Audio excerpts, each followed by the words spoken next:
Super Bowl 55. It is Reverse Radio Row from the Horn Northwest Austin Bureau. Stu Myrick here as the week continues, as we get closer to that titanic struggle between the Chiefs and the Bucks. And I am thrilled to be joined on the Vaqueros Cafe and Cantina hotline. He is a 12-year NFL veteran, played offensive line for both the Washington football team. They were known as something else back in the day, as well as the Denver Broncos. In fact, played alongside a good friend of ours, Dan Neal. Has 3 Super Bowl rings, 2 Pro Bowls, and he currently does games for Fox, for the Fox NFL coverage. Also, he hosts the morning show on 104.3 The Fan there in the Denver area. It's good to talk to Stink himself, Mark Schlereth. Hey, Mark, how you doing? Stu, I'm doing great, man. Good to be on with you, buddy. It's good to hear your voice, even if we can't be together in person there in Tampa. Before we get going, I know you're doing this on behalf of Pathogen Solutions. Talk to us about Pathogen Solutions. Well, an incredible company. The science behind it is absolutely amazing. Multi-patented technology using both ozone and UV light to basically kill pathogens on your shoes as you enter facilities. And really, to me, like from a practical, it's hospital grade, right? It's amazing. Kills up to 99.999% of all pathogens. I'm talking about staph, MRSA, coronavirus, you name it, anything you normally track into your facility, it kills up to 99.999% of all of that. So it's an amazing, from a practical standpoint, amazing to keep your facility clean. But practical application wise, I mean, the games are funner when we all can be together, shoulder to shoulder, enjoying them, right? So getting us back to normal, bringing us back to normal so that we can do the things we love to do. That's where they come in. You stand on this mat essentially for 8 seconds. Your shoes are completely sanitized. So, you know, from a safety standpoint, it's a visual sign of safety, but also it's an effective sign of safety. We're going to come in here and make sure our facility, whether it's the players in the locker room, going to the stadium, the back end of the stadium, the food service parts of the stadium, trying to bring us back to some sense of normalcy. That's what they're trying to do here at Pathogen Solutions. You can find out more information at path03gen.com. So it's unbelievable. The science behind it is just amazing, and the work they're doing is amazing. Well, and you know, with the pandemic and everything, I know science has just jumped leaps and bounds on how to control germs, how to control viruses. So another great tool to use in the future to combat that. And again, as he said, path03gen.com for more information. They're also on Facebook at Pathogen Solutions. Let me ask you this, because as I said, you were part of the broadcast crew for Fox Sports for their NFL coverage, and this season, to use the cliche, has been unlike any other. What has it been like for you personally to broadcast these games in the midst of the pandemic? Did you travel to every game, or did you do some remotely? Tell us about that. Yeah, no, I traveled to every game. And, you know, even though my crew, I think of the 7 of us that traveled to every game every week, 5 people got coronavirus. I was not one of them. But I will tell you, like this season, I'm so proud to be a part of the NFL broadcast, and so proud to be a part of Fox, and so proud to be a part and represent the NFL, and how important the games are. You know, we talk about this sense of normalcy. We talked about that with Pathogen, bringing you back to normal and letting us get back to our lives, right? The NFL and sports in general is such a huge part of community, of coming together. And I was so proud to be a part of it, man. And Stu, I'll tell you, going to the games, being in the stadium, empty, stadium completely empty, right? And I put that headset on, and we've got that crowd noise pumping, what you hear on television, and I get focused and locked into the game, and I completely forgot that there are no fans there. I completely was locked in because these players are flying around. They're passionate about the game. They love the game. They lay it on the line for the game. And I was just proud of the way they played, proud of the way they prepared, proud of the way the season went off. I get called from my parents all the time. They go, "We can't tell you how much we love Sundays." And just getting to watch the game that you're broadcasting and getting to be a part of the NFL. So it's such an important part of our culture in general. And I'll tell you, like, in its imperfection, it was absolutely perfect this year. It couldn't have been better. So, like I said, just proud to be a part of it.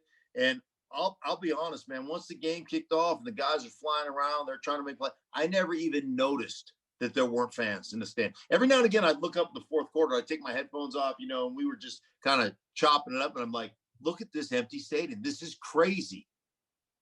Right. I totally get that. Obviously on a much smaller scale, we do high school games here in the state of Texas. We cover one of the big schools here in the Austin area. In fact, Baker Mayfield's alma mater, Lake Travis. And Okay. and I'm the sideline reporter for those broadcasts. And yeah, you're right. You get in there and you're noticing, smaller crowds or no crowds. You see like no band or anything like that. But as soon as that ball gets kicked to start the game, and you got the earphones on, and you're trying to get the news from the sidelines, yeah, you forget. You're right. You forget that there's a pandemic, and you just focus in on what's happening on the field. And I know all you guys at Fox and all the other NFL TV partners did such a fantastic job. And credit to the NFL, like you said, pretty much a perfect season as far as dealing with the pandemic. You only had a couple of games that had to be rescheduled. So again, hats off to the NFL, hats off to the broadcasters for making this season as normal as it could be in a very abnormal time. Talking with Mark Schlereth. Follow him on Twitter and Instagram at Mark Schlereth. So let's talk about Sunday. One of the things that I haven't heard that much talking, of course, the week's early, the running backs, because you got Clyde Edwards-Helaire for the Chiefs. You've got and I'm blanking on his name, but for the Bucks, because everybody's talking about, of course, Patrick Mahomes, Tom Brady. Everybody's talking about the wide receivers. Tell me where the edge is on the running backs, because at least in the eye test, Edwards-Helaire has the edge, but he's been out for a few weeks because of COVID injuries, what have you. So talk to us about that edge. Yeah, well, I mean, Ronald Jones for Tampa Bay, Leonard Fournette for Tampa Bay. They're outstanding players, outstanding backs. Williams in Kansas City as well as Edwards-Helaire. Like the backs are all really good backs. It's just interesting to me because Kansas City can run it when they feel like running it, but oftentimes they just don't want to run it. And Tom Brady has gone from a system where he involved the backs so much of the time to where they are involved and they run the ball, but it's really about running the ball to set up some of the downfield play action stuff that Tampa Bay has really come accustomed to. So, like, to me, I would probably give the edge to Tampa, even though they really run one play. I mean, they run 22 duo. They run a double team, kind of a gap double team system. But it's their play action stuff that they set up off that. It's so well designed, it's so well timed, and it mirrors exactly what they're running. So they do a lot of stuff where they'll double team, they'll insert Godwin in there like he's blocking, then boom, he's gone, and he slips the linebacker or slips the safety, and he's over the top. And so they do a really good job with that stuff. Kansas City does a phenomenal job getting you with personnel, getting you with formations, getting you with motions. But oftentimes they're not really interested in running the ball, and they're so dynamic they don't really need to. They are a bit of an oxymoron or a like jumbo shrimp. They're just a bit different to me because they don't really care about that stuff, but they can do it. And so they're just so talented that way. Yeah, I get that, and yeah, you're right. It's that running back core for Tampa Bay definitely has some serious talent. And it seems like, Tom Brady has used those running backs probably more with Tampa Bay than he did with the Patriots as well. The schemes are a little bit different, obviously different coaching. So I totally get that. One of the matchups that I'm really looking forward to, of course, the tight ends. Travis Kelce for Kansas City, Rob Gronkowski for Tampa Bay. Two fantastic tight ends, big personalities. Talk for a second about that, as well as just talk for a second about the tight end position there in this Sunday in the Super Bowl. Yeah, Gronkowski, obviously hasn't been as he just hasn't been as involved. They've got so many different guys. Mike Evans is incredible. Chris Godwin's incredible. Scotty Miller can really play. Then they went out and got Antonio Brown. So they have got, they got a plethora. And Rob Gronkowski and the guy Cameron Braid has been really good. So they've got so many different weapons. Where Gronkowski is the best in the business is his inline blocking. He can play legitimate wide tight end and absolutely smash you on the end of the line of scrimmage in the running game. And then, he still has that dynamic nature, especially down in the red zone, where you have to find a way to double team him. Travis Kelce is just a freak. He runs wide receiver routes from the tight end position. A lot of option routes, we call them jerk routes or stick nods. And he is so tied in with Patrick Mahomes, and he's so athletically gifted for his size, his ability to run, his ability to get open regardless of who you put on him. He's just a mismatch for anybody. It'll be really interesting, Stu, because when you look at Tampa, and I did 4 Tampa games this year, defensively, they are so fast and dynamic on the defensive side that's really, to me, the great matchup. Devin White, that guy's got a rocket strapped to his back.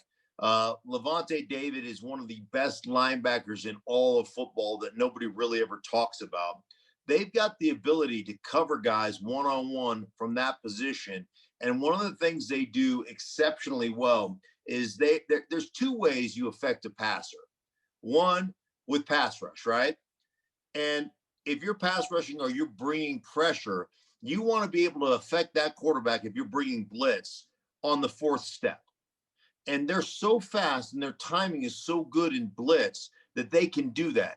If you can extend that and make it take 5 or 6, with whether it's snap count or whether it's somebody picking him up, make it take 5 or 6 steps, Patrick Mahomes will kill you.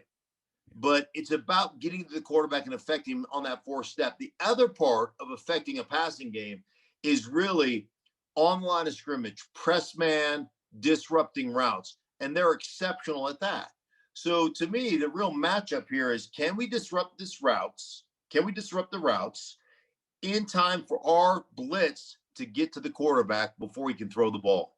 Because if any of that is off, even by a smidge, that's a big play. That's an explosive play. That's a touchdown. So here's the thing about Todd Bowles, the defense coordinator in Tampa. I'm going to live by the blitz. I'll die by the blitz. So his philosophy is, we're going to give up 2 or 3 big plays, but we're going to make 8.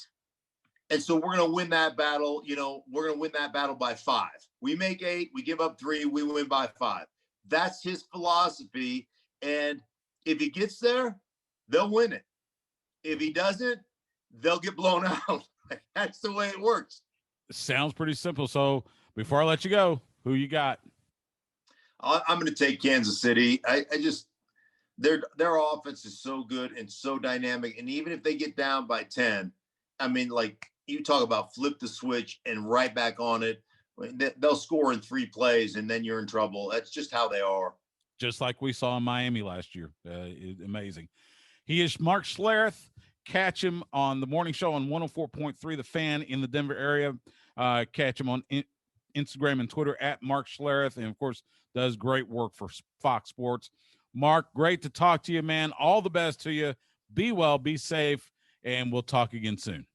Thank you, Stu, and make sure you check out Pathogen Solutions. Thank you, buddy.